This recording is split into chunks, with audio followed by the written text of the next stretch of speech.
Olá, segundo termo. Olha aí, nós estamos começando mais uma aula de ciências. Eu sou o professor Magno, vou apresentar uma aula aqui com uma temática interessante para você. Além da ciência, a gente vai trazer aqui para discussão a tecnologia, a sociedade e o ambiente. Inclusive, uma abordagem que a gente usa e é muito comum em ciências de ampliar um pouco mais o nosso horizonte quando a gente fala de ciências, se integrando e integrando também as diversas coisas que nos fazem aí pensar na ciência. A ciência não funciona sem tecnologia, a tecnologia não funciona sem ciência, a gente não funciona sem tecnologia mais, né? Tanto que a gente está assistindo aí pelos aplicativos e tudo mais. Aliás, lembrando aí a vocês que esta aula, ela está gravada, mas ela é uma aula inédita, feita especialmente para você aluno que está nos assistindo, para vocês professores também. Dá para você pegar algumas temáticas aqui e explorar. O tema dessa aula aí é, como eu disse então para vocês, ciência, tecnologia, sociedade e ambiente, né? O objetivo da aula é propor aí uma abordagem ciência, tecnologia, sociedade e ambiente, visando refletir sobre o impacto do uso da tecnologia na qualidade de vida, discutindo aspectos positivos, negativos do seu uso, seus danos ao meio ambiente e pensar em algumas propostas de soluções. Não vai esquecer, a gente sempre recomenda que você tenha um caderninho aí para fazer as anotações da aula, a resolução das atividades para depois você discutir aí com o seu colega de sala, com os seus professores e tudo mais. E também não vai esquecer de identificar esta aula com data e título quando dá exibição aí para vocês. Muito bem, a gente vai começar problematizando aí com uma questão séria, de grande profundidade, e ainda que vocês não tenham participação aí ao vivo no chat, eu vou deixar um tempinho apenas para reflexão. Se você estiver assistindo essa aula gravada, coisa que vai ser provavelmente o que vai acontecer, você dá uma pausazinha, é um tempo aí de você discutir com o professor, escrever a sua resposta, aí as suas impressões, fazer uma figura, enfim, no seu caderno, enquanto reflete sobre esta pergunta que eu vou trazer para vocês. Ó. Você conhece indicadores de qualidade de vida? 30 segundos, então, para problematizar esse início de aula.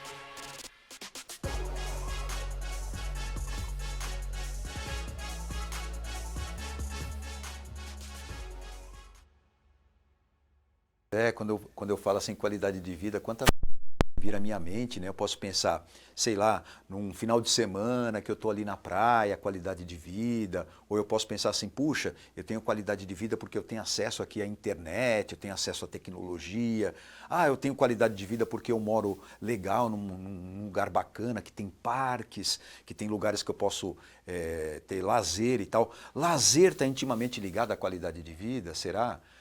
Será que a qualidade do ar está ligada à qualidade de vida? Queria morar no campo e tudo mais. Quer dizer, a gente tem aí muita discussão para trazer em torno dessa problematização qualidade de vida, trazendo a gente justamente para a reflexão desta aula. Esta é a proposta. Primeiro eu queria trazer para vocês uma figura que já representa um pouco do que eu dei já de dica para você. Ó. Quando a gente pensa em qualidade de vida, eu posso, por exemplo, ligar isso à atividade física ao ar livre, ir lá com os filhos, ou se você é filho, ir lá com os pais, para você ir lá brincar, pular na grama. Aí já implica que se tem parques perto da sua casa, um aspecto a se considerar aí para a qualidade de vida, para um lazer e tudo mais. Mas não só, né? A gente tem alguns espaços que são fechados, né? Que são confinados e tal. Tem inclusive essa foto que, se você prestar atenção aí e puder dar uma ampliada, você vai ver que as crianças estão todas com máscara e tudo mais. É o que a gente acabou vivendo nesse 1 ano e meio aí, quase 2 anos já de pandemia, né? A gente restringiu aí o nosso espaço de lazer a ambientes abertos, mas se concentrou também em ambientes fechados com algum protocolo ali de segurança. A máscara é um deles. né? Mas como eu disse a vocês também, né, quando a gente fala sobre qualidade de vida, a gente pensa assim também, para ter qualidade de vida a pessoa tem que morar legal, e tem mesmo, né? Ela tem que ter acesso ao lazer, mas ela tem que também ter acesso a uma moradia de qualidade e tudo mais. E esse é um grande problema que a gente tem a resolver em termos de sociedade. Mas ela depende de quê? Ela depende de ações da ciência e da tecnologia. A tecnologia é que usa os materiais, ou melhor dizendo, é ela que vai descrever os materiais, vai orientar nos materiais de menor custo, com maior aplicação. A ciência vai determinar ali os lugares que são melhores para ter ocupação, para ter uma divisão, para ter uma separação, manter uma área verde. E aí a gente já entra também nas questões do lazer, dos grandes parques e etc. Não é verdade? Então a urbanização ela pode nos servir para um indicativo perigoso de qualidade de vida, porque é preciso pensar como essa urbanização pode acontecer.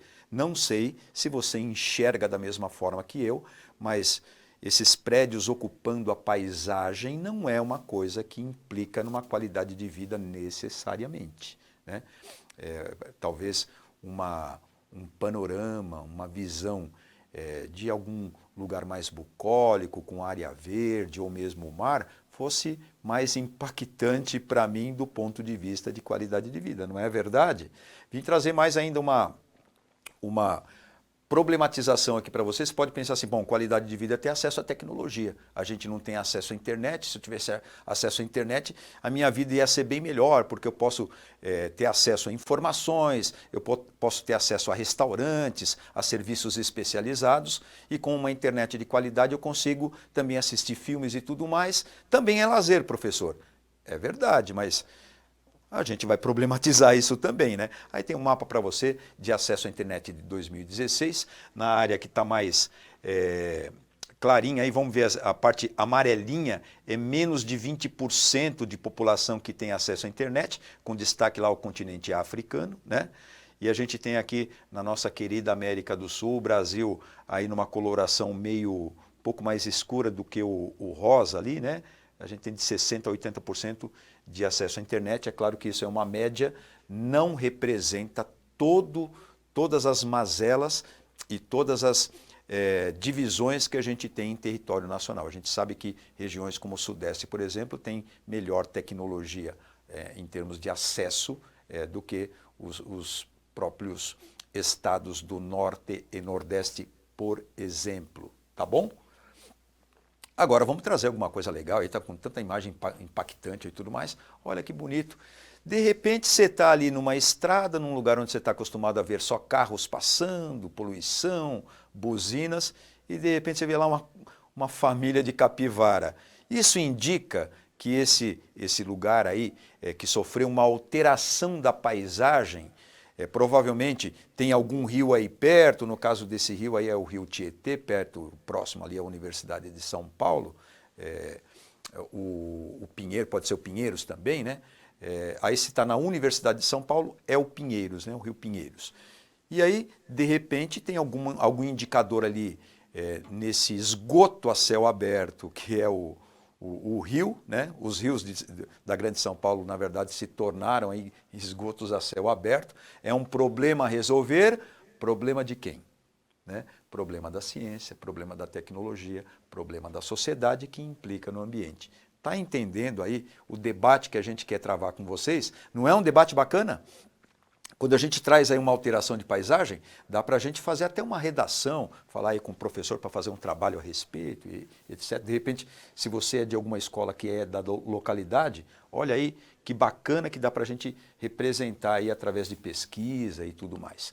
Mas não só, de repente você está passeando num parque e você se depara com esse conhecido líquen, que ele fica muitas vezes colado, né, ao caule de algumas árvores e tudo mais. Quando ele está assim com esse aspecto, porque ele pode estar desidratado, pode estar com uma outra coloração, assim ele está indicando que o ar está com uma qualidade razoável para a respiração. Esse líquen é um indicador biológico de qualidade de vida. Aqui em São Paulo tem lugares, parques e tal, que indicam que ali no parque tem uma qualidade de ar legal para você respirar. em alguns pontos da cidade também, mas isso é bem comum de acontecer quando você se retira e vai para um lugar mais afastado dos grandes centros urbanos. Mas você não tinha falado que a urbanização é qualidade de vida? Então, a gente tem que colocar tudo na balança, né? Não adianta urbanizar e estragar a paisagem. Não adianta pensar só na paisagem também, se eu não tiver também qualidade de ar, se eu também não tiver tecnologia. Então, é tudo travado aí, um incidindo ali sobre outro. Aliás, falando sobre isso, há um mapinha bacana aí da gente analisar a área antropizada, quer dizer, área que o homem, por algum motivo, seja por extração para fins de comércio, industrialização, moradia e etc., devastaram ali o território que era coberto por uma vegetação característica, e aí destacava ali também alguns seres viventes, né, algumas espécies e tudo mais, que provavelmente tiveram que se alterar. Vê que aí a gente tem uma cobertura vegetal muito pequena em porcentagem, ainda é grande em relação, mas é preciso cuidado porque ela é pequena em relação à área antropizada, ou seja, que o homem, de alguma maneira, já aplicou ali algumas, digamos, condições de homem moderno. Construiu moradias, mudou, desviou cursos de rio, construiu hidrelétricas, indústrias, enfim. Olha aí, é bom a gente sempre refletir. Uma das coisas que eu quero trazer para você aqui também, problema muito comum da cidade de São Paulo, né? Mas também de outras regiões do planeta, que volta e meia a gente ouve os noticiários, são as enchentes. Vamos falar um pouquinho sobre ela, a primeira parte da nossa aula. Ó. Enchentes, inundações e escorregamentos de massa se tornaram mais comuns e a presença de extensas áreas urbanas com ocupações vulneráveis intensificaram os seus efeitos. Ou seja, as ocupações urbanas, que a gente fala da urbanização, estava no slide lá anterior, também atua nesse processo de aumentar as enchentes e inundações. Apesar desse problema, enchente e inundação, ser um problema da própria natureza, mas a gente intensifica. Localmente, essa intensificação, sob o ponto de vista climático, ocorre porque a substituição da cobertura vegetal por estruturas como, por exemplo, de concreto, asfalto, cimento e etc., implica numa maior retenção de calor na superfície, aumentando a temperatura de determinadas áreas. Quer dizer, isso daí vai reverberar até no próprio clima, né? Quer dizer, traz danos drásticos aí à nossa qualidade de vida. E depende do quê? Depende da ciência, depende da tecnologia, depende da consciência da sociedade em ações concretas para que isso não aconteça. E isso, evidentemente, sempre tendo vistas ali ao ambiente que a gente deve preservar. Certo, gente? Olha só. Agora vamos para a segunda parte. Queria que você respondesse rapidamente aí o que faz a tecnologia funcionar. Vamos pensar um pouquinho, vai valer a mesma observação que eu fiz para vocês. Eu vou falar aqui durante um tempinho, você já vai anotando no seu caderno o que você pensa. O que faz a tecnologia funcionar? Coisa que a gente depende tanto, né? Desde o radinho lá até os diversos aparelhos que a gente tem, de alguma maneira, e dependem de energia, não é isso? É isso que você respondeu? Olha ali a pilhazinha, está até desmontada ali para mostrar quais são os componentes. Tem componente ali metálico, coisa que a gente tira da natureza. Tem aquelas outras bateriazinhas ali que a gente vê com muita frequência em aparelhos eletrônicos, brinquedos e tudo mais. Brinquedo hoje em dia é tecnologia. E aí? O que faz a tecnologia funcionar? É a energia. Mas de onde a gente tira a energia?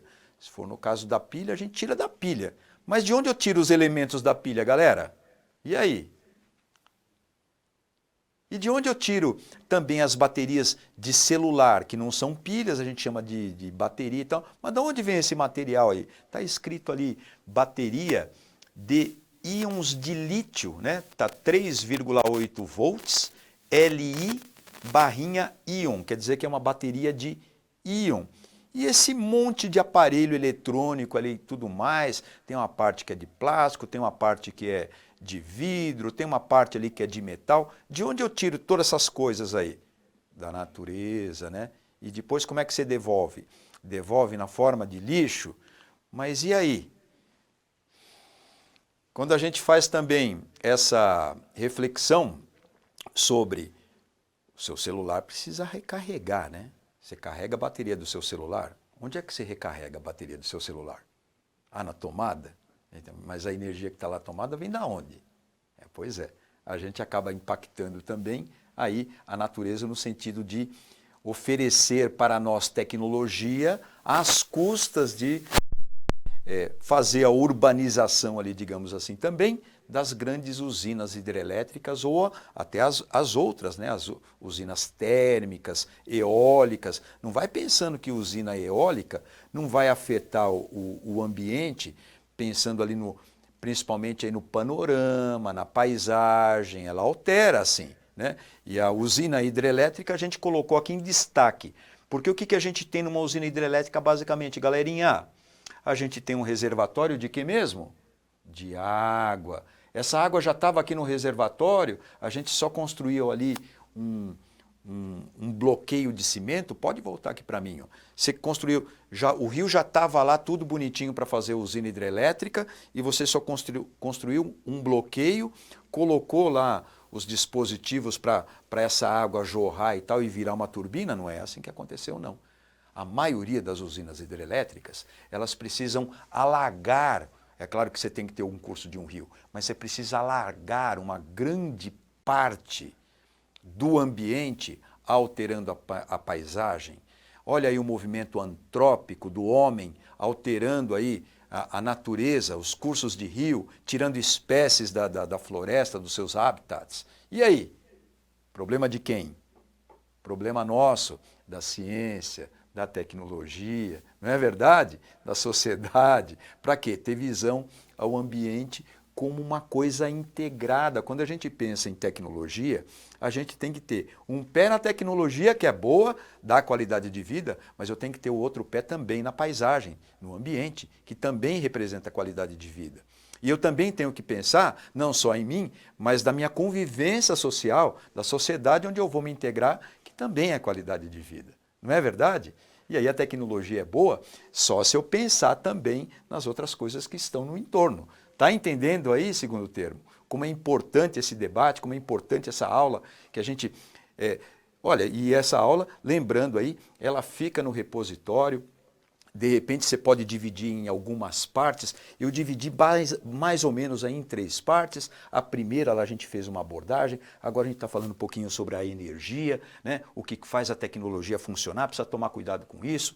E agora a gente vai partir um pouquinho para uma outra parte da aula, falando sobre, já pensando um pouquinho aí sobre soluções e problemas. Olha aí como eu falei para você, ó, a gente resolve o problema da tecnologia, com a energia disponível, alagando territórios, né? Fazendo construções humanas aí, olha aí a ação antrópica, mas aí é uma solução tecnológica que a gente vai precisar, mas eu crio um problema ambiental que tem que ser trazido, é claro, para a sociedade debater. Solução versus problema. E aí, construo usina hidrelétrica, construo usinas para ter energia, para mover a tecnologia, ou paro de investir na tecnologia? O que eu faço então? Bom, para nós aqui vai ser difícil. Pode voltar aqui para mim. Para nós aqui vai ser muito difícil. Muito difícil porque você está assistindo uma aula provavelmente conectado a algum aparelho eletrônico, né? Então a gente não vai jogar aqui contra a tecnologia. A tecnologia é boa, ela me dá qualidade de vida. Não foi isso que eu disse. O que eu disse é que a gente tem que pensar nas implicações. Somos seres conectados. Olha aí, somos seres conectados. Então quando eu penso que eu sou um ser conectado, eu tenho que pensar também que eu sou um ser consumista e que eu preciso tomar cuidado com certas coisas. Mas cuidado com o quê, Magno? O meu celular, eu acesso aí a grandes noticiários, a grandes investimentos aí da tecnologia para proteção ambiental, eu converso com os meus amigos e tal. Então, a gente precisa ser conectado, a gente precisa de tecnologia, mas é preciso tomar certos cuidados conscientes, da consciência do consumismo principalmente. Será que sempre eu preciso realmente trocar o meu celular quando eu vou lá numa loja e escolher um novo modelo? Será que não dá para segurar mais um pouquinho? Será que de repente as indústrias que fazem tanto os celulares como os diversos aparelhos eletrônicos e tudo mais, será que eles pensam também que quando eu faço um aparelho e torno esse aparelho descartável com o tempo, será que isso não custa muito para a natureza? E aí eu empurro todo mundo para um consumismo, mandando aí uma nova tecnologia para você comprar um novo aparelho, para você comprar um novo aparelho que tem diversas outras funções. Quer dizer, é preciso que a sociedade tenha um olhar um pouco mais sustentável, não é verdade? E essa sustentabilidade, ela passa por esse enfoque que a gente trouxe aqui na aula para vocês, de ciência, tecnologia, sociedade e ambiente. Eu gosto muito dessa aula. Essa aula, eu acho que as aulas que eu preparo com essa abordagem são as que eu mais me sinto à vontade de conversar e tudo mais, porque elas trazem reflexões reais para a gente. Vou trazer mais algumas informações para vocês aqui. Olha só. Um aparelho smartphone, de acordo com o relatório Mind Your Step, que calcula a pegada ecológica de produtos, um smartphone típico consome em sua produção, pasme vocês, 12.760 litros de água. Mas eu gasto água para fazer celular? Gasta água da natureza. E mais, para você, em média, para você ter o seu celular, você precisa ali de 18 metros quadrados de solo, para a extração das coisas que são feitas aí em diferentes locais da Terra, né? Mas são 18 metros quadrados de solo para você tirar ali os materiais para fazer o seu celularzinho. E depois ele quase na produção, quase que chegando ali na sua lojinha, sem contar as coisas de despesa ali de shopping, vitrine e tudo mais, ele lança 16 quilos de carbono na atmosfera. Segundo a Companhia de Saneamento Básico do Estado de São Paulo, a Sabesp, em um banho econômico de chuveiro elétrico, a gente usa 15 litros d'água. 15 litros d'água para um banho, 12.760 litros para um smartphone. E o pessoal fala assim, economiza água para tomar banho. Compre o meu celular. Tem alguma coisa errada aí, né, gente? É claro que eu tenho que economizar tempo ali no meu banho, na energia e tudo mais, mas eu também tenho que pensar no consumismo. Entendeu? Olha aí a gente ligando. Eu trouxe mais um dado aqui para vocês. Olha só. Energia e resfriamento. Quando a gente pensa em celular, a gente pensa também na funcionalidade dele, não é verdade? Que eu posso acessar a internet, posso guardar diversos arquivos em nuvem. As aulas, inclusive, do Centro de Mídias de São Paulo, elas ficam numa espécie de memória de nuvem, não é verdade? Mas essa nuvem, né? Essa coisa que não é física, parece que não é física, né? Porque a gente tinha o pendrive, quem é um pouquinho mais antigo, tem um professor aqui que está, tem um colega aqui que está no estúdio aqui comigo, que está balançando a cabeça ali, que ele é do tempo do CD, é mais antigo ainda, ele é do tempo do disco de vinil, né? Que guardava esses dados em fita cassete, são coisas físicas, né? Veja, a última tecnologia que a gente teve física aí, eu acho que são esses pendrivezinhos, né, que a gente ainda usa um pouquinho e tal, mas hoje a tecnologia é de nuvem, não gasta mais nada físico, não tem... Calma, não é assim. Quando você manda os dados para a internet, o que é a internet? Ela também uma nuvem também? É claro que não. A internet, basicamente, são ligações de computadores, de supercomputadores, que estão funcionando em algum lugar, né? E para a gente ter internet, a gente precisa ter cabos. E esses cabos, muitos deles, eles atravessam locais subterrâneos ou por baixo de mar e tudo mais, e ali consumiram ou alteram de alguma forma o ambiente. Entende? E quando você tem os computadores funcionando, você tem um computador na sua casa, tem um celular e tudo mais, você não vê que ele esquenta? Precisa de resfriamento. Então, a última coisinha que eu trouxe para você aqui, para esta aula, para você analisar é isso. Estima-se que hoje no Brasil passamos mais de 4 horas grudados no celular. Quando estamos online, os dados viajam pela internet até servidores. Esses, por sua vez, ficam abrigados em os chamados data centers, logo, eles precisam de um local físico para existir e equipamentos para o resfriamento. Então não tem nada de puramente físico, aí você precisa de alguma coisa para resfriar. Quer dizer, não tem nada aí de nuvem intrinsecamente, mas sim locais físicos para isso acontecer, que precisam também de um sistema de resfriamento que vai também nesse polo que a gente está falando de ciência, tecnologia, sociedade e ambiente, e a gente tem que tomar cuidado. Bom, os pontos importantes dessa aula terminando é o desenvolvimento da tecnologia decorre do avanço da ciência e, apesar de trazer benefícios, pode trazer problemas. Devemos sempre colocar em questão as contribuições científicas e tecnológicas e avaliar os seus aspectos positivos e negativos. Eu vou ficando por aqui. Valeu, gente, até a próxima.